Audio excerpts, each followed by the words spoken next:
चा संबंध होता। नुकताच 2-3 महिन्यापूर्वीच त्यांची माझी विस्तृत भेट पण झाली होती विमानतळावर। थकल्या होत्या आणि खऱ्या अर्थाने आपल्या या पूर्ण संगीताच्या क्षेत्रामध्ये लता दीदींनी ज्याप्रमाणे आपलं नाव जगात पोहोचवलं, तेवढंच आशाताईंनी देखील जगामध्ये त्यांच्या गायनाच्या विशेषतः ज्या गाण्यांमुळे भारतीय संगीताला त्यांनी जगात पोहोचवलं। त्यांनी सर्व प्रकारची गीतं गायली आणि याच्यामध्ये विशेषतः नागपूर करता विशेष आठवण अशी आहे की स्वर्गीय सुरेश भट जे आपल्या विदर्भातले होते, त्यांच्या याच्यातला केव्हा तरी पहाटे ही रात्र उलटून जाते हे जे आहे हे आशा भोसलेंनी आणि हृदयनाथ मंगेशकर यांनी संगीत दिलेलं गाणं हे मराठी संगीतामधलं एक अतिशय उत्तम असं गाणं आहे।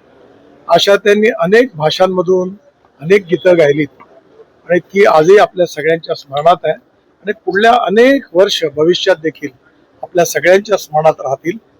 आशाताईंचा माझा अतिशय जवळचा परिचय होता।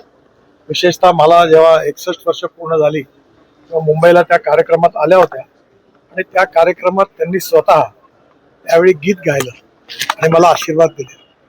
त्यांच्या मृत्यूने आपण संगीत क्षेत्रातल्या अशा गायिकेला मुकलो आहे की जिने आपल्या देशाचं नाव खरं म्हणजे विश्वात प्रसिद्ध केलं आणि म्हणून व्यक्तिगतरित्याही पण त्यांच्याशी, त्यांच्या परिवाराशी, मंगेशकर कुटुंबियांशी फार जवळचा संबंध होता। त्यांचं हे दुःखद निधन आपल्या सगळ्यांवर आघात करणार आहे, विशेषतः त्यांच्या परिवाराही आघात करणार आहे। परमेश्वर हे दुःख सहन करण्याची त्यांना श्रद्धांजली, त्यांना ताकशक्ती देव ईश्वरचरणी प्रार्थना करतो आणि आशाताईंना मी अतिशय दुःखद अंतःकरणाने श्रद्धांजली वाहतो।